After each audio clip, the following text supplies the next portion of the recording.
Welcome back, everyone, to Profluence Sports. Super excited for this one today because one of the cool things about what we build is we get to announce and launch new companies off of it, which is what Robert's doing today with Valhalla SC Arena. We'll go into more of his background, but done some really cool stuff in the sportainment space as well. So anyway, Rob, appreciate you hopping on today, and excited for this one as I am for all, but I love this space, so excited to hear your insights on it. Yeah, I'm happy to be here. I'm a big fan of what you guys are producing digitally, so it's fun to be in the conversation. Awesome.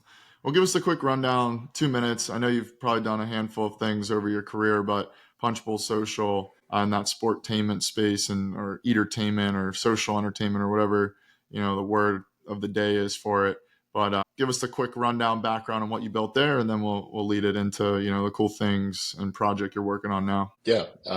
Well, I've been in entertainment for 25 years. In fact, before we called it entertainment, I don't think the term came to life until I launched Punchbowl Social 2010 and then opened that first site in 2012. Entertainment is big box, more of an emphasis on the food and the beverage experience than what we had seen in the original iterations of this model, which were more like Dave & Buster's and to some degree, the family entertainment centers like Main Events. These were more culturally, specifically, at least from my perspective and the model that I developed, we were going for millennials and eventually Gen Z. And we engineered the entire experience around the psychographic of one and then the other consumer set. Super cool. And I guess now, I usually ask this later, but I think it's relevant to right now as you're building something new as well. Like, how do you know when the time is right? Like, you could see a Dave & Buster's, you attacked it with Punchbowl, you had a lot of success there, and we'll get into your new thing here soon. But like, how do you keep an eye on the market and not be too early, not be too late? Like, maybe you use Punchbowl as the example, but like, how can we get a lot of founders or,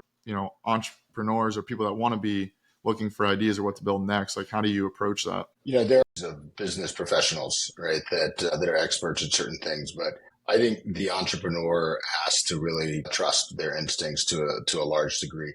That doesn't mean that you can't be, consume data and be smart, but there's sort of a bit of a sixth sense, right, that you start to tingle, right, when it's the right time to bring a product to market. And for Punchbowl Social, the alarm bells were sounding. We understood what the millennial audience was looking for, and it was always going to be something associated with scratch kitchens and craft beverage, and they were very much in a design-forward environments. None of that existed. So I had been doing a version of entertainment for a decade before, but I really saw it all come together, the opportunity for Punchbowl Social to bring those consumer demands to life. And so there's a great chance that you're wrong, but you feel good enough, you push the button, and as long as you don't go halfway, then you get all the way there. How do you know then when it's time to, and maybe this isn't the right verbiage, but like hang it up or hang up the cleats, right? Like to be, okay, I built Punchbowl, it's the time, I'm gonna exit, I'm gonna get out, go to the next thing. You gave us where to start. How do you know also when to move on to the next thing? Yeah, there are events, right, in the life cycle of a business. And the founder of a business. For me, I had no interest in exiting Punchbowl Social. We had, an outsized cataclysmic event associated with the pandemic. So in 2019, we had just won Fast Company magazine, 50 most innovative companies in the world. We had just done a major capital restructuring with a new strategic partner and publicly traded Cracker Barrel. They bought 49% of our company at $185 million enterprise value. And that was in mid 2019. 9 months later, the entire world came to a screeching halt. I laid off 2,400 employees all in one day and closed 20 locations, by government mandate. So sometimes the evidence is really clear. Sometimes the government says, okay, this is time for that to to go in a different direction. But I had planned to be there for another 10 years. I was in it to win it. We were pushing this thing towards a $500 million enterprise value, and we had a black swan event that sort of had a different trajectory for us. Yeah. So now as you head to the next project, Valhalla SC Arena, give us the rundown on that, where you came up with the concept, and then we'll start to, dissect it a little bit further as you got to start somewhere with it. Yeah. I mean, look, it's a first of its kind sportainment venue, which is, it's a fusion of youth training, gamified soccer, entertainment, analog games, food and beverage, and in this case, a sports bar and a beer hall setting. And that, it sounds a lot like entertainment, with the exception that two critical exceptions. One, very much leans into a sport. So Valhalla SC Arena is soccer focused through and through. Thus the sports element to it. And then, for Valhalla, it not only has the entertainment and all the F&Bs and bells and whistles and design for it environment, but it actually has pure training elements to it as well, which is critical with where we are, and I know you have done a great job documenting the youth industrial sports complex. And so it hits all that in the crosshairs, again, at the same time as it has all the matrix of revenue channels that I had with Punchbowl Social. So frankly, it's a better opportunity than any business I believe that I've ever put together. And you believe it's better because now you're getting the full day of scope. That's sort of how I'm understanding, like you're getting the youth at their allotted time frames, you're getting the parents at their allotted time frames, and then you're getting, say, the corporate and whatever that looks like. Is that like you're taking the best of youth sports and sportainment and merging it together? That's why you feel like it has a bigger opportunity? It's a nuanced and multifaceted answer, but I'll just hit the high levels. One, it has a greater white space because the real estate profile is more available. So with Punchbowl Social, I was growing in these urban environments. We were leaning into a very culturally hip audience, and we needed to find downtown locations, which we found plenty of, and we had great success. But for Valhalla, we're really going into these sort of middle and upper class suburban communities where these families with disposable income exist. And, I could, with an internet and access and a phone, I could run down 100 sites in an hour for what we're looking at between all these big boxes that go out, whether that's a Joann's Fabric, that disappears, or back in the day, Circuit Cities when they went away. And so these big boxes in these retail centers are becoming available, and they are in the strike zone for us from a real estate profile and who our consumer is.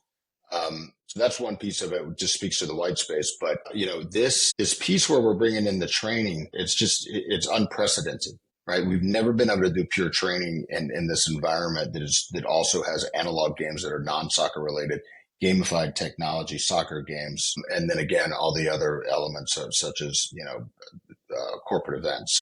We did 40 million in private parties in the Punchbowl system in 2019. So it is a massive revenue channel. And then lastly, this is just, we all know, we know viscerally and through data, soccer is finally coming into its day. And I can list an arm's length list of data, right, to suggest that, and the cultural influences, whether it's the Messi effect or whether it's, the women's national team, decade after decade consistency, the new women's sports league that's coming in. Soccer, I think everyone finally understands, is the most gender inclusive sport that we have in the country, right? So frankly, it means we double our audience there. It's very exciting for us. And I could take our whole podcast of giving you all sort of the bullet points of why it's the right time. Yeah. And from the real estate perspective, we've had, some other people on that have built, Ollie Raisin, some guys you've probably know or worked with before. And they always talk about how location is so important. And you mentioned you're targeting this unique demographic now. Do you see, because in youth sports, one of the problems is finding facilities or finding places to play in the time. And so is this part of your thing of like, hey, malls, and like it's sort of going outdated, but like there's nowhere for them to go. And so now this is how we, take care of that increase in like the need, the demand for training facilities, but also the decrease in demand for a mall setting. Yeah, so the mall settings are fascinating. Gen Z sort of made malls cool again. They started to go back to malls, whereas millennials had turned their backs on. All right, so you do see an increase in foot traffic there. However, the big boxes that are attached to these malls are full of brands that are dated and out of trend, right? So whether it's a Dillard's or, sadly to some degree, a lot of Macy's and JCPenney's, right? Those boxes are all disappearing, or the brands are disappearing, and the boxes have to be retied in. These mall developers see these as a big opportunity to either put multifamily housing in or entertainment and entertainment. And so there's been a big appetite growing there for about a decade. And so the malls at their core are doing well. Again, not all of them in the C markets and the B minus markets, but then, the big boxes that support them, anchor them on the outside, are the ones that are becoming available for this. But it's not just small environments we're looking at it. Actually, it's primarily more retail centers that have, a random 36,000 or 40,000 square foot box so we can get our hands on and do what we do. Cool. From a youth sports lens, right? We see a lot of numbers, and obviously we've dug into some of the data. Call it 60 billion, whatever it is today. As you're building this, are you looking more towards, like you talked about, parties were 40 million, so they're a large chunk. Are you looking more towards youth side? Are you looking more towards the adult side, the bar side? Like, where do you see this going, or where's the big, the 80-20? Where's the 80? Yeah. Yeah, no, it's the right question. And frankly, the answer is that the entertainment and sportstainment concepts that I create speak to all those demographic sets and all those collections. When I created Punchbowl Social, I engineered it and I marketed it towards millennials, not because I thought that was going to be my only audience, but because I knew that millennials were the most culturally influential consumer set in the world. They told their parents and they told their little brothers and what was relevant and where to go. So if you got them, that meant you got everybody else. So in this situation, it's very similar. We know that we will lead in a lot of ways with some of this youth training. Clubs will rent space from us here to actually run, weekly training in the facility. And then their parents have to come there, go through the painful grind of sitting and watching kids practice. And I have 3 boys, all in competitive level soccer. My oldest has 16 hours a week of soccer. Right. And as a parent, you end up in these awful fields and facilities where you just want to stick a fork in your eye and nothing to do. Fortunately, I can work anywhere, but a lot of folks just are pained by it. So if when we get these clubs to come in and take space from us, the parents come in and they get to eat and drink and they can actually entertain and have something to do. They got their little brother or sister who maybe is not focused on soccer. They need something for them to do while they're hanging out there as well. It's a place where the family comes before, during, and after, because it really is this cultural immersion into the soccer culture. So that's a big piece of it that really expands out and creates additional revenue generation for us. Related, we have our sports bar, right, which will service the sports viewing community all by itself, irrespective of whether you're a soccer player. Yes, there'll be plenty of soccer on TV, but this is a non-soccer sports bar also.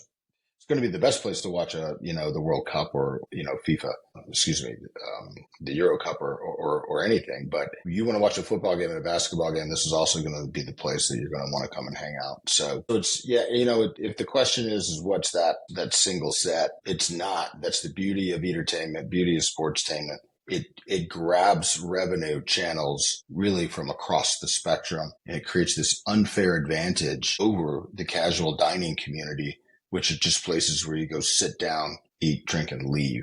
There's no activations. There's no entertainment. There's just nothing that's sticky that generates dwell time. Interesting. Yeah, because again, you get all those demographics there at one time, but usually they don't have an activity. So it's trying to sort of tailor to what everyone is doing around that tent pole, which is the practice or the game or whatever, which, it's pretty fascinating. I haven't heard that side of a concept yet. Soccer, you've gone through why that's interesting. Do you expand this to other sports? Do you keep it just soccer focused? Why such the push for just one type of sport it seems like this is going to be in an indoor setting as well. So I think that the soccer right now is the biggest upside. It's the fastest growing team sport in the US, and that's important. But, later on, we actually think that this is simply a platform, no different than the way I believe entertainment is a platform. My model and my engine for entertainment is that we use the activations as the cheese in the mousetrap to draw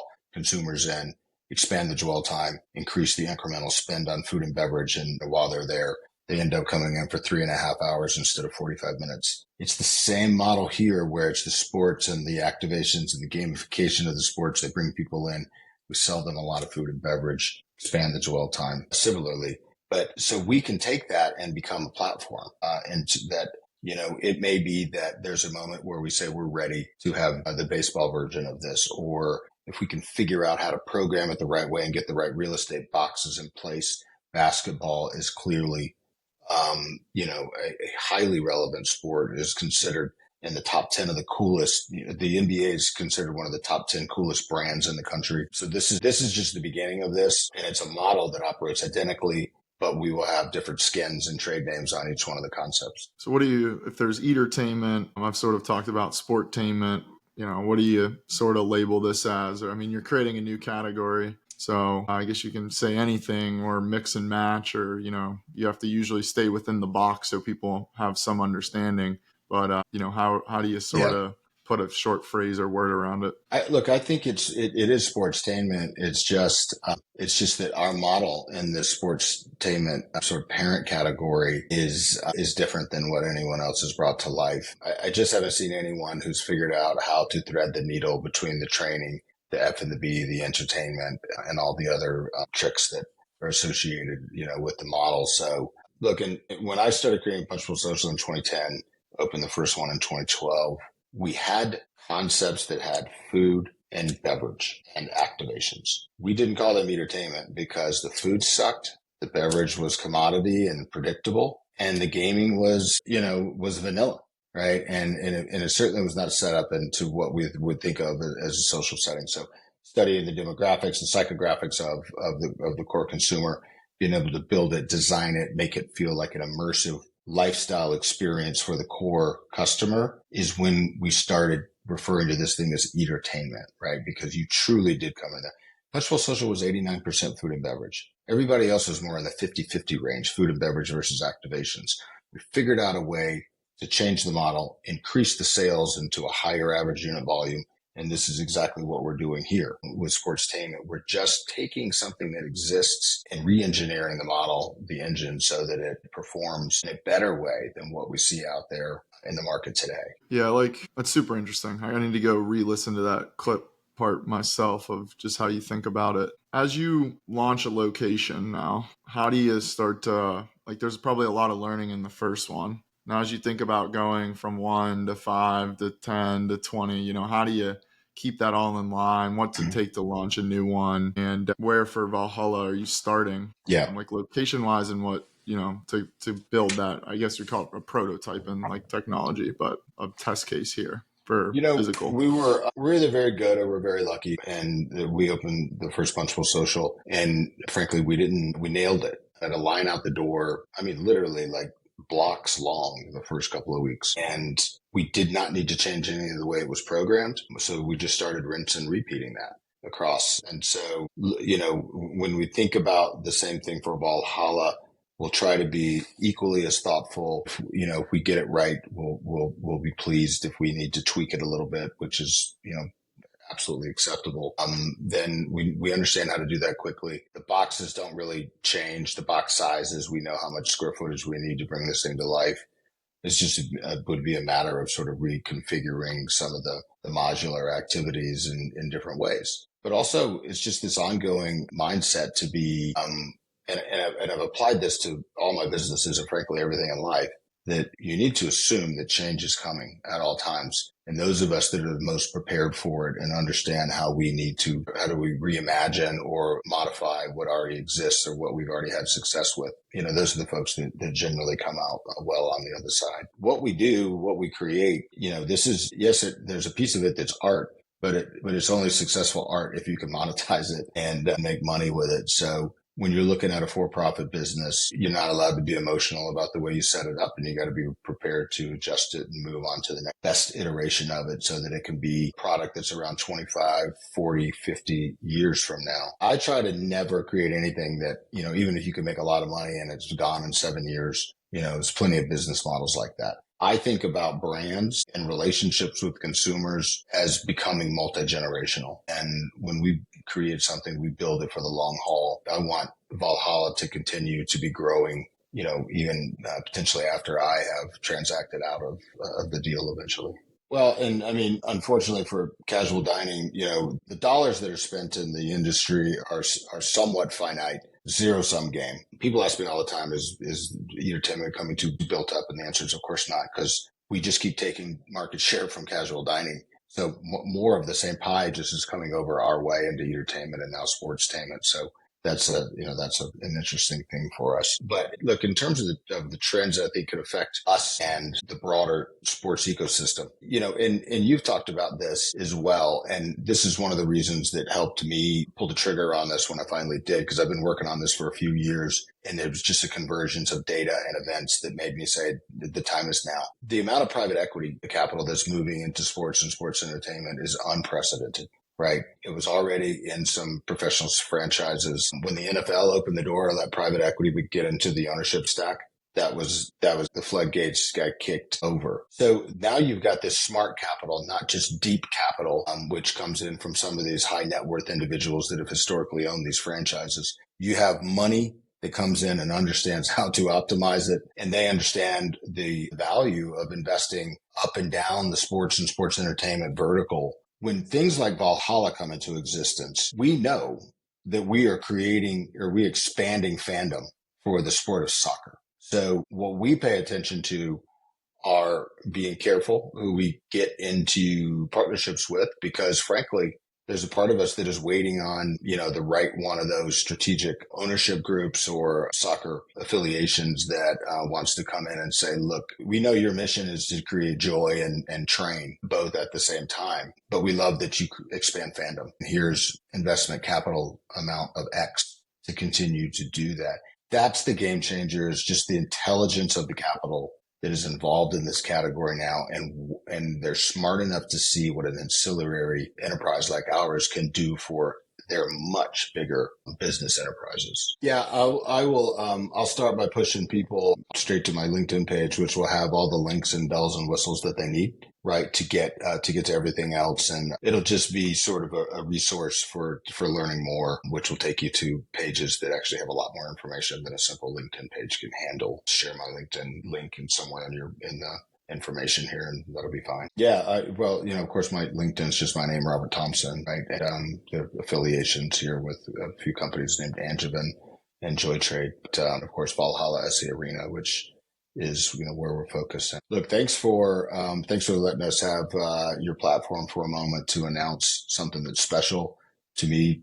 Announcing it on a platform like yours is a signal for where we're headed, the way that we think about marketing and communication, and then specifically for entertainment onto sportstainment. There's a shift here, right, where I'm not just working with the institutional restaurant capital of the universe. This deal, the way that we're going to grow this thing, is actually going to be more towards that sports-focused capital, which I love it because it's smarter. It's energized in a way that I've never seen capital categories, sadly, what's a very long career, because it means I'm old.